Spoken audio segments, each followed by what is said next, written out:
They like being remote. They like their autonomy. So what do you do as a business leader if you want your team in the office and thinking about that? If you want to use the technology to think about how we can eliminate jobs, you can do that. If you want to use the technology to think about how we can be more efficient, productive, like this global financial firm, you can do that too. What are your unique human skills? What can you do that adds value above and beyond what a computer might do?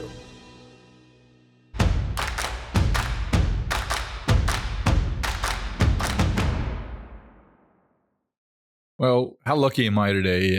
I get to chat with two terrific women. One is my co-host. I'll introduce her first. Alex Lianos is co-head of HR here at the Flowers Companies, and is doing a terrific job. And one most charged in the organization with leading our development efforts. And when I say development efforts, I mean development of our people. So, Angela Jackson, Dr. Angela Jackson, when we asked to speak with you today, I thought Alex would be the perfect person to join the conversation, knowing how tuned in she is to your work and what you're doing, and help us with our conversation today. So welcome, my co-host Alex, and welcome my friend and subject of our deep, intense probe today, Dr. Angela Jackson. Excellent. So, thank you so much for having me, Jim and Alex. Dr. Angela, you're a bunch of things. You're an author, a researcher, a teacher.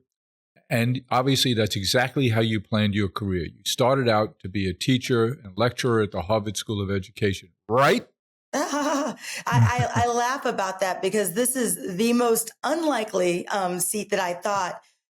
In fifth grade, I wanted to be a journalist. So I thought I was going to be the next Oprah Winfrey. She was on our local channel. And then two, I thought I didn't want to be a teacher, but I was thinking more like a fifth grade teacher. I loved Mrs. Townsend and wanted to follow in her footsteps. So where was this little girl? Where is it you grew up? Yeah, so I grew up about 40 minutes outside of Chicago in a small town called Beach Park, Illinois. And, there's about 6,000 people who were in the town. Chicago was about 45 minutes away, but it felt like a world away. But it was one of those towns. It was a factory town. So my grandfather worked at the local factory, which was American Motors, and then it was bought by Chrysler in the 90s. And so it was a town where everybody had a connection to that factory plant.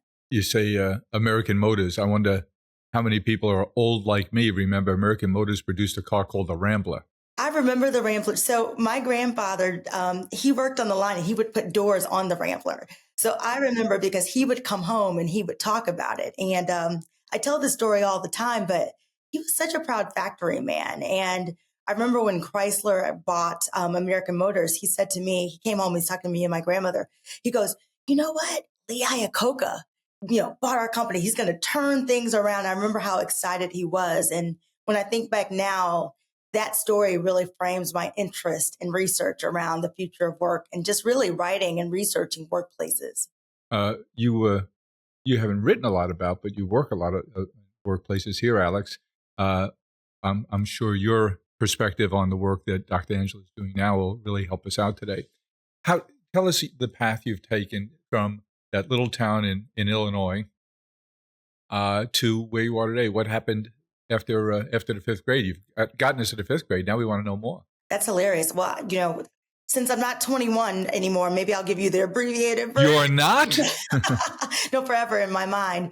But that curiosity around journalism, I ended up working in television news for about a year and figured out that wasn't for me. A lot of the stories were negative, let's say. There was this saying in the newsroom, if it bleeds, it leads. It'll lead. And so I'd go in with my happy-go-lucky story, and they'd be like, actually, someone got hit by a car. Go out there.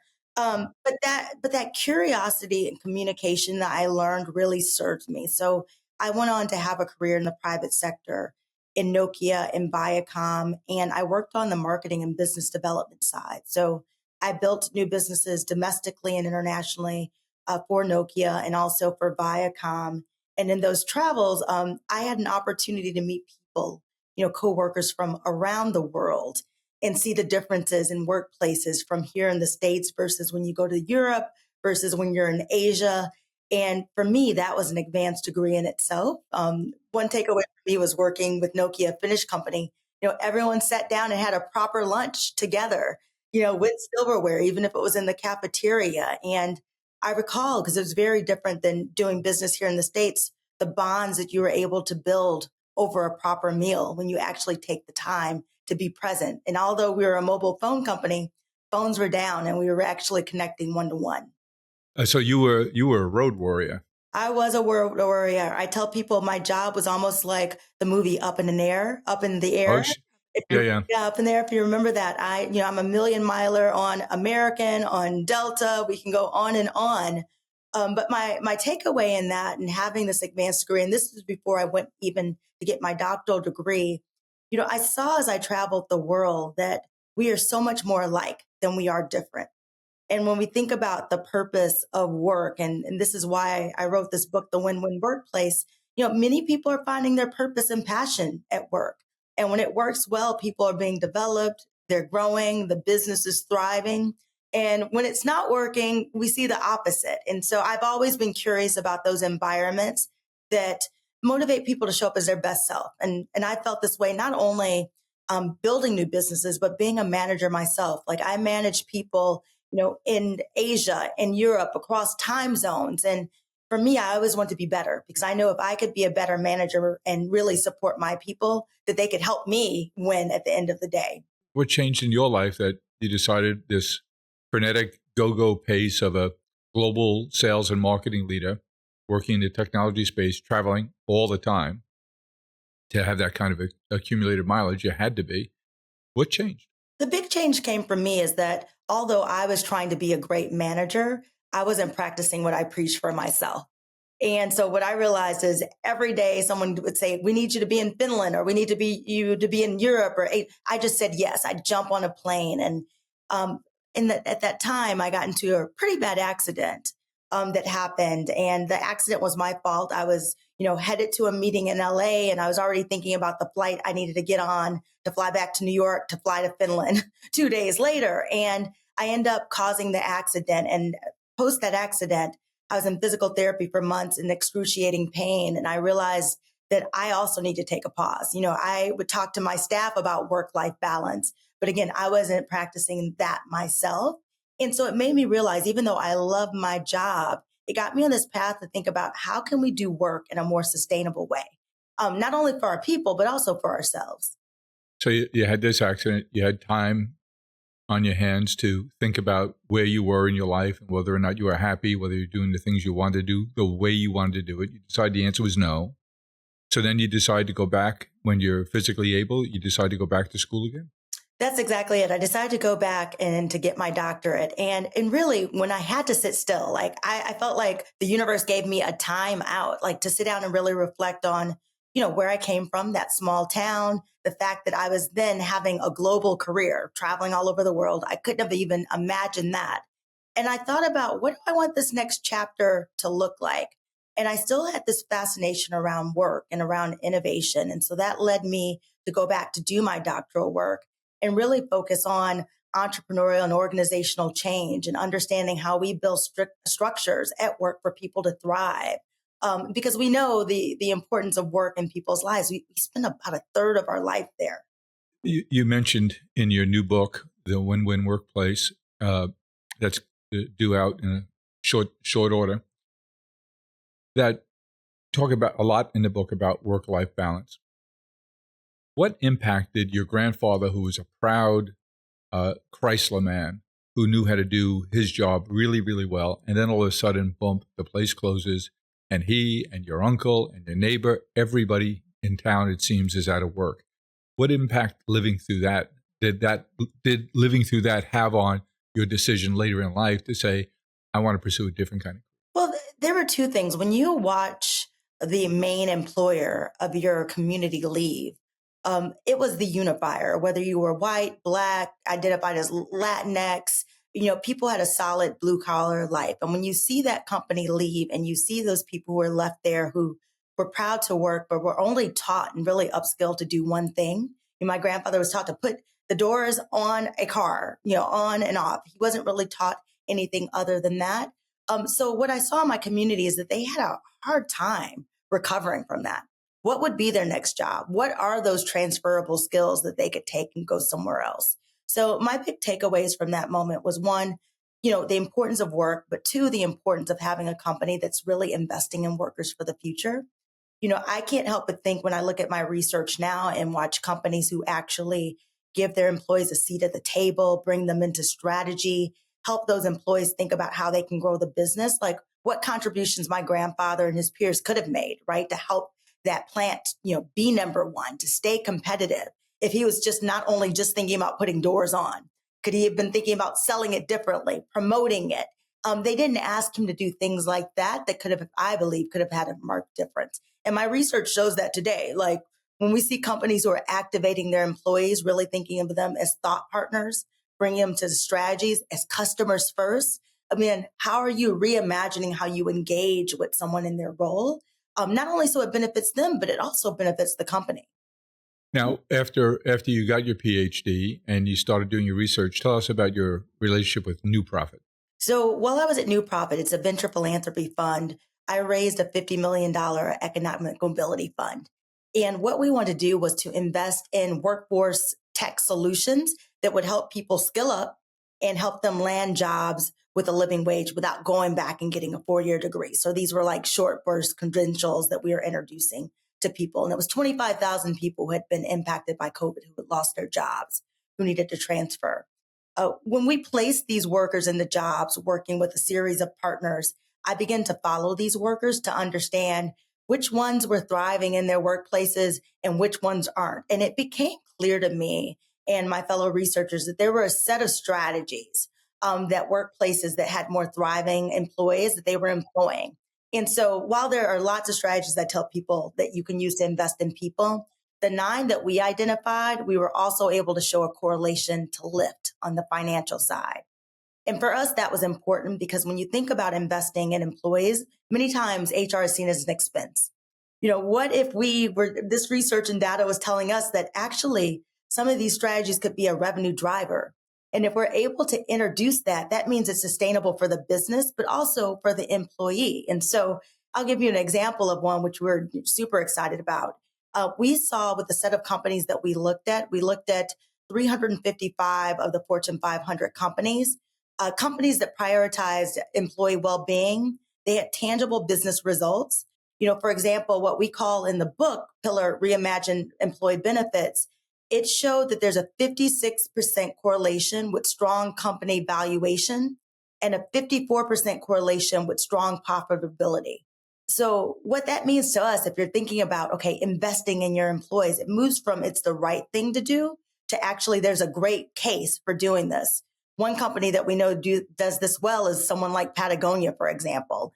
If you think about how they invest in on-site childcare, extended parental leave, it's not just the perks, but it's really thinking about how these perks put an employee in the mindset and the position to actually work and be engaged in work.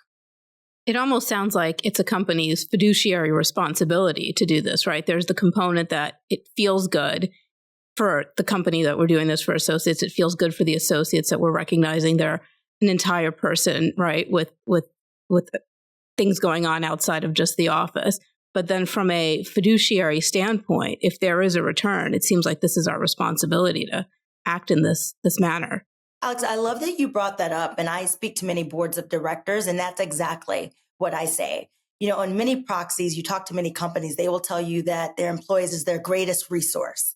And I think fundamentally we believe that. One thing I saw in my research is that although people would say that, the way that they were measuring these investments didn't show that. And so what we saw was that there could be a better way of measuring these investments. Again, not to say they're just an expense, but to say, if we were to invest in transportation, for example, could that ensure that people can get to work? Does that help with productivity? And so there's one company that we looked at, and it's a UK company, Tesco, and that's exactly what they did. They saw that many of their frontline workers were spending upwards of 26% of their after-tax revenue on transportation. A lot of frontline workers were not coming in when their car broke down, and they thought, what if we were to give transportation as a benefit? What they saw as a result was increased productivity. They increased their on-time rate and they reduced their turnover rate directly by providing frontline workers, hourly workers with transportation. This is the same bus that you'd see in Silicon Valley that were taking, tech executives from San Francisco to Palo Alto. They were able to see the business case for doing that for their frontline workers. So that investment had an ROI. That investment absolutely had an ROI. So, for example, one of the managers at Tesco said they would have to slow down production because they weren't for sure who was going to be able to show up. They were also having challenges recruiting because this particular plant where they saw the increase was not on a line of public transportation. So it opened up many different avenues. But I'd say the point that I want to click on here is that they actually begin to measure it. So to measure productivity, to measure turnover, to measure time to hire, open positions that they were able to fill. And it's fascinating when I work with this group of companies that begin to measure these, they see the results and it helps them invest better in benefits that actually move the needle versus benefits that we might think are helpful. Now, after New Profit, you, in 2022, you set up a new company called Future Forward Strategies. And that's where you really dug in and took the experiences you had in New Profit, the observations you were making, and then made a really serious research push to develop your working knowledge that resulted in the Win-Win Workplace, which is just being published now. What did the two big things that are impacting the workforce now, how did that shape your thinking at that time? You were already a couple of years into the COVID experience. Obviously, COVID changed so many things and continues to have an impact on companies and their workplaces and their workforces. And now you have this turbocharger of AI seemingly revving up all those changes. One of the things that Alex and I have spoken a lot about around the flowers companies is that when COVID hit and people could work remotely, some people could, but not all. Less than 20% of the country's population was able to work remotely. It seemed to bifurcate and in a negative way impact the difference between those who had to come to work because their jobs were in transportation and logistics and manufacturing, et cetera, and those who were more office type workers who could work remotely. I remember a couple of years ago, I was in the elevator of our office building in Manhattan. We're not the only tenant there. There's a lot of tenants. And there were four of us in the elevator. The FedEx guy, myself, in the back of the elevator, and two young guys wearing their vest with their mugs of coffee, complaining that their supervisor wanted them to come in a second day a week. And they were complaining and chewing him out. And they got off the elevator on 10. We're on our way to 18. And the FedEx guy looks at me and just rolls his eyes like, these two punks, they have no idea how good they have it. But it just drove home for me that the big divide that COVID had caused there. Is that lingering? In COVID, and we not only with COVID, Jim, that we see expectations change around work. To your point, we were able to see that during COVID, things that we thought were not possible in the workplace were possible. You had banks that were 100% remote. You had companies, people baking online and distributing products. So that set an expectation about what could be possible. It also set some expectations for employees about what expectations they have of their employers, what types of benefits, what types of autonomy. And what we're faced with now at Future Forward Strategies when we're looking at the clients and corporations that we're working with is how do you thread the needle? So you have a new generational workforce who knows certain things are possible, who, when you look at the research, they like being remote, they like their autonomy. So what do you do as a business leader if you want your team in the office and thinking about that? The big thing that we consult and when we're sharing with our clients is one is to be very clear on your strategy. Two, there are a lot of people who still want to come in the office. So being very clear on what types of people do you want to come in. The third piece is for those who are not as apt or as interested in coming to the office, thinking about how do we give people a reason to come in.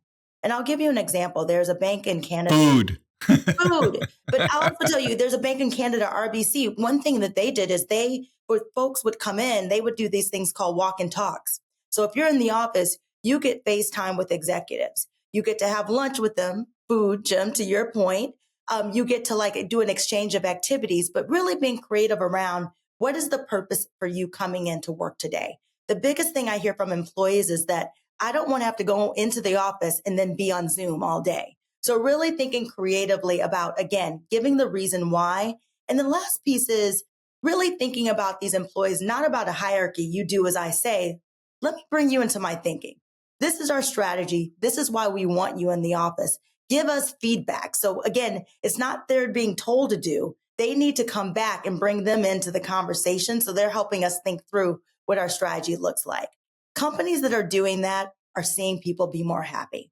They're seeing people saying, okay, maybe it's 4 days in, 1 day out. But again, it's bringing them into their thinking. And then at the end of the day, we have to be honest.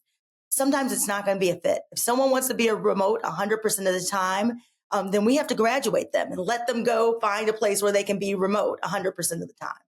That's exactly right. I think what I'm hearing you say is that we as a company have the onus to start maybe listening differently and truly hearing what is important to associates and what will make the difference for them. Is that right?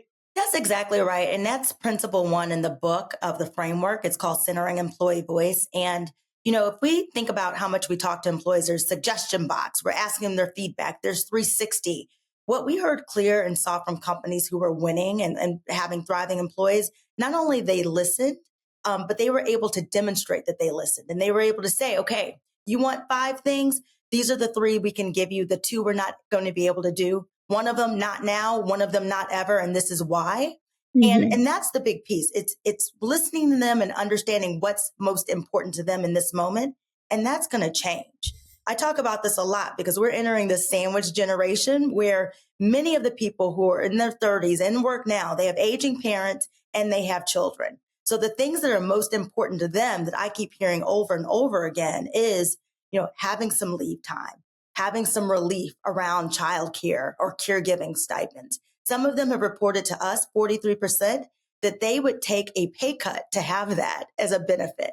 And so again, it may not line up with what we might ordinarily think, but it's a significant deal to them. And they said the biggest part that they feel that when they get those benefits, that they feel like their employer is listening to them. Dr. Jackson, I'm curious, how do you view AI's impact on your workplace strategies? When we think about generative AI in the workplace now, I think it's neutral. And the reason why I say it's neutral, again, I'm studying about 300 companies right now, and each of them are developing their AI strategies. So I was working with one global financial firm, and one thing that they've done is they've embedded someone who's strictly identifying business use cases for AI in every department and reporting those back. So what I tell people, on its face, the technology is neutral. It's how it's deployed. So, for example, if you want to use the technology to think about how we can eliminate jobs, you can do that. If you want to use the technology to think about how we can be more efficient, productive, like this global financial firm, you can do that too. The net for all employees, though, everyone will need to be a knowledge worker. And by that, I mean really understanding wherever you sit within an organization, what is the value that you can add using generative AI? And so that's for the individual to learn, but it's also really good practice. I'm talking to chief learning officers for them to also think about and coach employees to think that way. One of the things that a quote I recall from last fall, a fellow I think the world of, Seth Godin, had a quote in his blog last fall that said, if you're in a job and you're not trying to figure out how AI can be used to eliminate the time-consuming parts of your job that can be done automatically, to free you up to do the things that only you as a human can do, be assured your boss is working on that. And you may not be the master of your own destiny if you're not trying to do that. And then I think too, a conversation Alex and I have had recently is how we think about compensation is going to have to change. Because you could have 2 people doing the same job, came into the company at the same time, so they're at the same pay rate. And he has a family, and it's very important to him that he be home for dinner every night with that family, and he wants to get to all their sporting events. And so he does his job, but that's it. He just does his job. In the meantime, she is a go-getter, and she's been training herself on all the AI skills, taking advantage of everything you offer, Alex, at Fresh University in terms of AI development skills and certifications. and she works like an animal. And she's just crushing it, and she works well into the night often and just gets project after project done because her priorities and her focus is different than his. You can't pay those two people the same going forward. We have to be able to figure out how do we have two people with very different goals. His performance is satisfactory. Her performance is extraordinary. And we have to figure out ways of differentiating how we compensate two people in the same job with same skills, same tenure. Jim, I love that you said that. I think we have to reimagine those structures in general, because if we think that we're moving more to a gig economy, there are a couple of companies that I really love. They think about gigs within their company. So let's stay with the person that you just described. She's willing to take on extra projects, do her time, work additional hours, learn across the organization, right? She's just really leaning into that.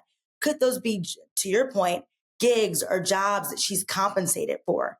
And again, if you want to be 9 to 5, great. So consider that he's performing at the base level. Yes. And other people in that function, we'll call her Anne.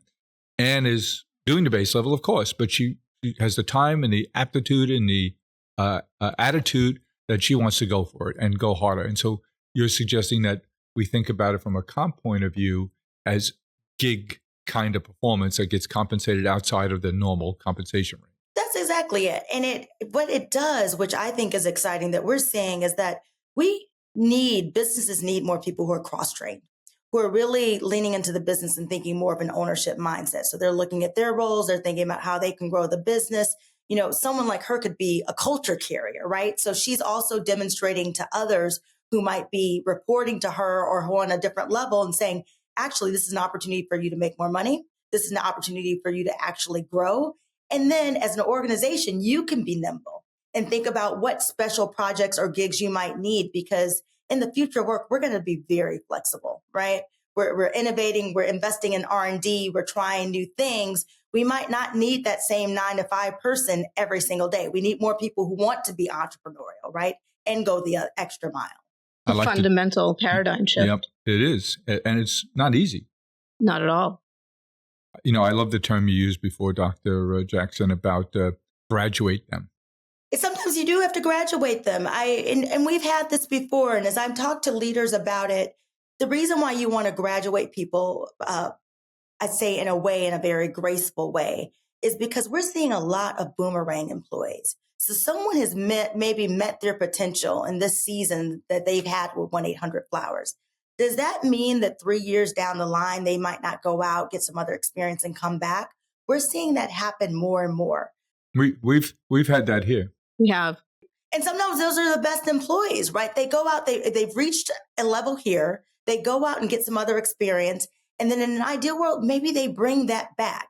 But again, we've not burnt bridges, but we're very honest in saying, is this the place for you right now? Is there a better place? How can we help you do that? And our door is open to stay connected. One of the things that you have on your plate, Alex, here is thinking about our alumni. I want you to talk a little bit about how we're evolving our thoughts on alumni. So our thoughts are that alumni, it doesn't always have to be negative that somebody has left the organization. We can view it as in a positive light and create this alumni network where people say, you know what, I did make the decision to move on from Flowers, but while I was there, I learned a tremendous amount. I was given a tremendous amount of responsibility, and I was able to take that and get another opportunity outside of Flowers. But they have fond memories of their time at Flowers, and they really look at Flowers as an organization who cared about them as a whole person. And so our objective in creating this alumni network is to have this network of people with shared experiences, but who can come back and share what they learned outside of Flowers and just bring much more knowledge and experience to the ultimate population. So we say there are two groups of people who used to work here. There's three. People who've retired because they want to do something different with the rest of their life. People who leave here on good terms, handle themselves professionally, give plenty of notice, hand off their work properly, leave as a pro.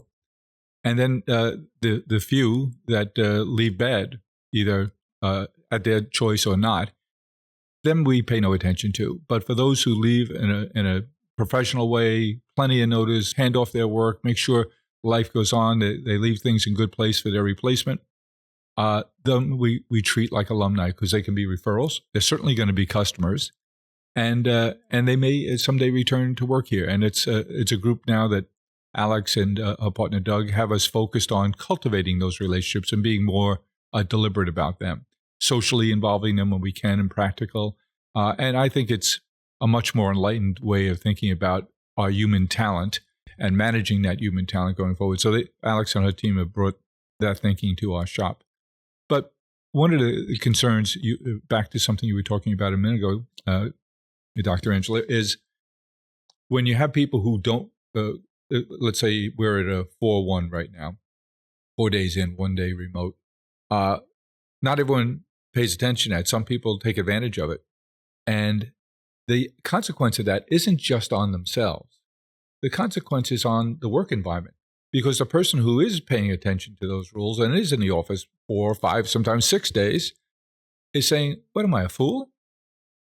The other 3 people over there are misusing this policy. It makes the place here uncomfortable to be in if there's very few people in the office. And so there's a consequence on those who do come to the office that's caused by those who choose not to. And I think we as employers have a responsibility to recognize that and change it. Completely agree. And that goes with the agreement, right? Once you make the policy, people have to sign on. And again, if it's not for them, that's when you talk about the graduation. What would make this work? And I agree with you. When people leave building that community, what we've seen is it pays dividends. Not to your point, not only are they, clients, customers, they're referring people, they may come back, but they're also experts in their own world. And so I think really settling and really focusing on them is most important. For the ones who are breaking the rules, they were probably going to do that anyway. But I think the more that you can reinforce the culture and identify the people who are not kind of falling in line and having that conversation and giving them a chance to come back and to, again, re-explain what the strategy is, or let them know what their options are, right? If this is not a fit for them. And really understanding that no fault of anyone. We want everyone to be in a place, right, where they're feeling good about work. They're excited to show up. I know a tough conversation Alex and I had to have last year with someone who's been here a long time. And he said, I don't need to come to the office. I can do my job from home. And the point he missed was that he had a nice office here. He had a bunch of team members who came to the office every day. And they looked at that empty office every day and said, why am I here? And I had to explain to him that your job wasn't just to do your job. Your job was to be a leader, a mentor, a cultural influencer, a social element in terms of your team and the other teams that your teams interact with. And he just didn't get it. He graduated. He graduated. Collaboration and innovation are such key parts of who we are. You need to be in person to do that. Absolutely. But Jim, the way you just articulated that you took the time, you sat down with him and you explained, I just want to give you just, applause for doing that. A lot of leaders don't do that. They think by osmosis that someone should try to figure that out. I think very clear on redefining what roles are. Many of us were raised professionally and graduated into leadership because we were good as individual contributors. Yeah. That's how most people are promoted to manager. And so fundamentally, what you were just asking him to do and what we're expecting of people now is something different that they've never been trained to do. So having conversations like the one you had are important. I also say when we're hiring people, it's hiring them with their lens. So they understand, what does it mean to be a leader or manager at 1-800-Flowers? Again, being very clear on that. Like, we want culture carriers. We want people who will mentor. Doing your job is just not enough. And then we realize that certain people might not be built to be managers. So when we think about this modern workplace, it's going to need to be very clear, right? With all of the generative AI, with, the invent of hybrid work, we're going to have to be clearer than ever around our expectations. We're going to have to retrain people, reintroduce rules. So really think about a reimagining of what this workspace looks like and what people are asked to do.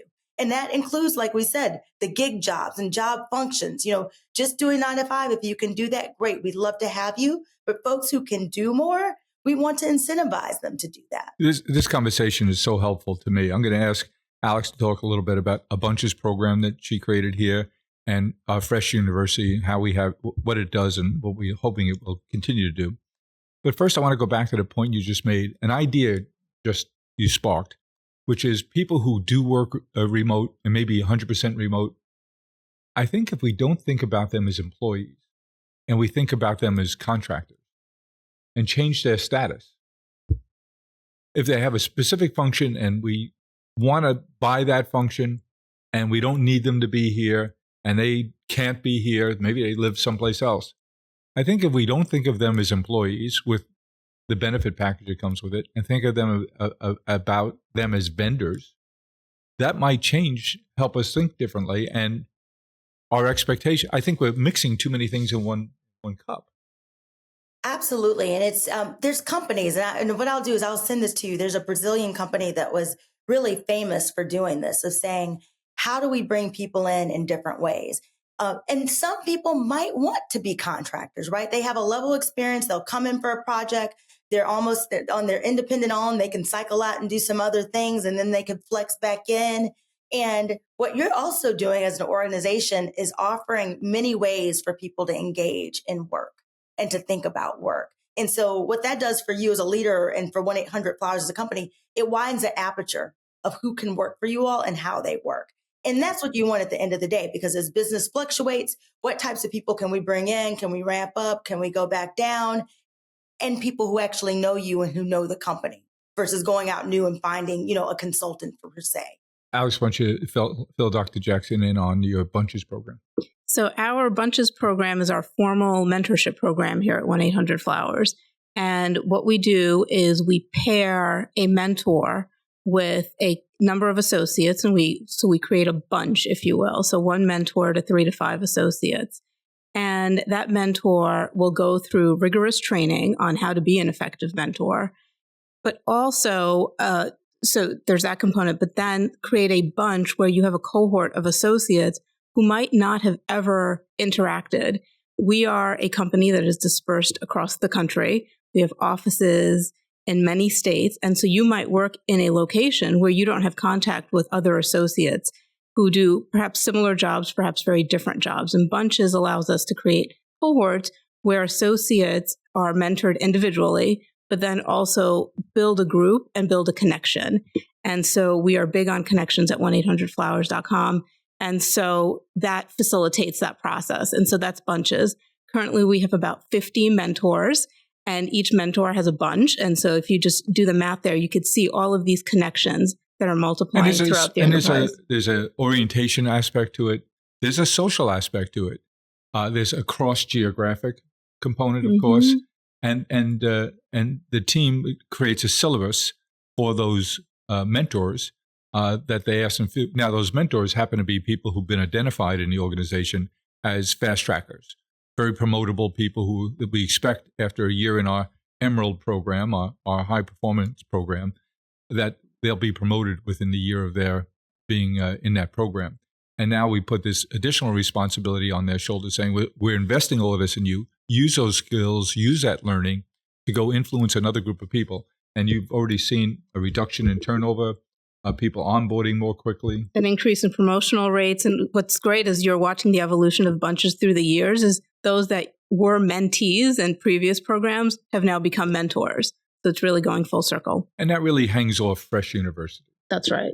Fresh University is our academic university. It's our program that really drives learning and development. And we believe in lifelong learning and promoting lifelong learning in our associates. And so Fresh University provides them with the tools to do that. And Fresh University has a number of different pillars, and we have a number of different ways in which we speak to our associates, whether that's live workshops, whether that's we leverage LinkedIn Learning, which is a premier learning and development tool. We do a Fresh Forum annually where we have senior-most leaders attend and really hear what's on the forefront from a learning and development point of view. And so Fresh University is really our way of keeping associates engaged, but also providing them the tools to be successful both in their professional lives, but also in their personal. No, I love that so much. And it reminds me when I think about the book, I wrote in Pillar 9, we call it distributed leadership. And I talk about how critical it is for business today that when you've got like traditional top down leadership models, like that's not enough. How do you replicate Jim? How do you make sure that when you talk about your bunches, that they have a chance to be in close proximity with another leader who's really deeply invested in their development? And when we looked at companies that did that, it's all of the results that you said, Alex, in terms of like lowering turnover and helping with retention. But the other thing that we saw that I would encourage you to watch for is that we saw that 37% of the companies that implemented this type of model, that they had stronger revenue growth and that 40% of them showed stronger asset performance. So really thinking about what are some of the short-term gains that you'll see and measuring what some of these longer tailwinds could look like. Dr. Angela, you know that I did a book last year too. It was really just an excuse to hang around with an extraordinary guy, really an amazing talent and thinker, Dr. George Everly. And one thing he snapped me out of right away, early in the process of doing the work for the book, was to stop thinking about work-life balance and to start thinking about work-life integration. And it's funny how just a change of vocabulary can just change the way you think, like you've done for me 2 or 3 times already today. I wonder about, is that the right way to think about it? I think about Anne, the gal we talked about, who does her job and goes well above and beyond. She's training herself in AI. She's gonna really prop herself up. And it reminds me, just yesterday I had a conversation with a friend, Shelley Palmer, who's a great expert on AI and all things digital and technical. And he talked yesterday to me about not only how do you compensate those two people, Anne and her coworker, differently, and now you gave us that great gig idea, but he also talked about the fact that in his walk-around research, those who've developed those AI skills that you're so hard pushing with Fresh University, Alex, those who learn those AI skills all of a sudden feel like they have a superpower. And they're not living in fear of, oh my God, my job could end here, because they know they're so employable and so contractable because they've learned those skills. That's why, look, we know there's so much change coming. It's going to impact all of us in every job we do here in Flowers and in every job in every company. We're 100% convinced of that. We think you're spot on, Dr. Angela. But we figure if we can insist that we put as much energy as we can into training our people, whether they get impacted or not, they're going to be better off. Better off if they graduate to work someplace else or graduate to work on their own or hang out their own shingle. We should be investing everything we can in their skills and their talents as reasonable as within the realm of reasonable, so that they're better people and better professionals. And I feel like we have to go faster and faster all the time because these changes are coming really, really quickly. But Shelley's saying yesterday that it's his research results that say people who embrace that and learn, they don't live in fear of their job ever going away, because even if it does, there's going to be 3 more opportunities from the next day. Yeah, we talk a lot about the fear of becoming obsolete, right? And you have a lot of employees who are thinking that way. And you saw it firsthand as a little girl. Oh, we saw it and experienced it. And honestly, I've seen it many times over in our life, my lifetime. If we think about skills today, they almost have a half shelf life, right? If you think about them being perishable. When you look at paralegals and a lot of the rote work, we know that that's going to be automated. It already has. When you think about doctors and you're looking at generative AI, they can sometimes read an X-ray better than an X-ray technician. So what does that mean? And it goes back to what you said, Jim, really understanding what are your unique human skills? What can you do that adds value above and beyond what a computer might do? And what that means, though, what we're asking people to do, and I love that you have this Fresh University, because people have to learn how to learn. It's different. It's not been that way for a long time. It's like you go get a 4-year degree. That is not enough. If I think about the work that I do today, it's only the beginning. It's only the beginning. So we need to learn how to learn. One thing that we're seeing, if you look at the Edelman Trust Barometer, the 2024 results that came out, employees are expecting their employers to create these opportunities to learn. And so a lot of forward thinking employers like yourself are thinking about how are we building the structure within our organization that people can actually learn on the job and evolve and learn skills. That's showing that people stay 30% longer when that happens. And that's a real cost that you can put towards that. But the key is learning how to learn. So it'll be your employer telling you what skills, but it'll also be you from your seat looking around the corner and saying, okay, what's next for me personally? What's next for this company? What's next for this role? And so where those intersect is where the magic happens, because you got an employee who's thinking about this and you have an employer. So when you put them together, you're positioning the company in a better way. And that employee is really becoming more valuable, right? As they skill up, as they share with you how they've skilled up and how they're using the skills. All right, let me put a question to you, two youngins. I read I'll over take it, Alex. He's putting me in good company with you. I'm taking it. I read over the weekend that 60% of millennials say that the fact that they're working remote or partially remote is contributing to their lack of happiness, ergo depression. Yet they still don't want to go to the office full time. What up with that? I love that you think I'm a millennial. Don't tell me if you're not. Well, I have a millennial daughter, and I have to tell you, she's an only child, and I've seen this with her cohort. They are digital natives, and there's a double-edged sword to everything, right? So they can pick up any computer, they understand, they can really stay on task and stay focused. Some of the communication skills are not as robust, especially coming out of the pandemic, and the research has shown that.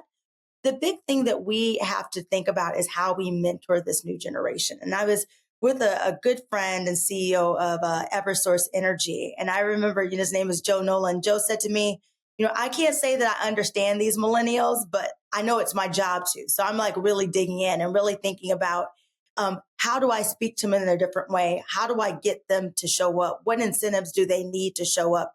And how do we teach them? It's not you're coming in because I told you so, or we want you to be engaged. We're bringing them to our thinking and saying, we're inviting you in, and this is a reason for you to show up. We have to realize, being 25, being 23, they're very new at this. And we really can't expect them by osmosis just to come out and understand what this means. We know that higher ed is not doing a great job. And again, that's where we're going to have to step in as employers and think about, what do we do onboarding when we're bringing people in? I look to who does a great job at this. If you look at consulting firms, if you look at the finance industries, they're bringing in, early professionals. They're actually investing a lot in training around those social skills, around those norms, and what does it mean for the company? And that's something I recommend to everyone. You can't assume someone knows something or that they've seen something. Really thinking about how we bring them in and train them in our way, the values, so they can be more productive. You mentioned the consulting firms. How do we look at those consulting firms? I heard recently that Accenture has 700,000 employees. They are EY, 400,000 employees. They are hiring and training machines. What can we learn from them, not in the consulting world, but what lessons can we learn from them in terms of hiring, training, and developing talent? So one, when you think about their job, right? These consultants, their job is to learn how to learn and to give advice and to analyze and to solve problems just with that orientation. So again, taking them through that onboarding, when you think, I'll give you an example of McKinsey, because I was actually thinking about them when you're talking about your new alumni program. At any given time, they've got almost 50,000 alumni, maybe a bit more.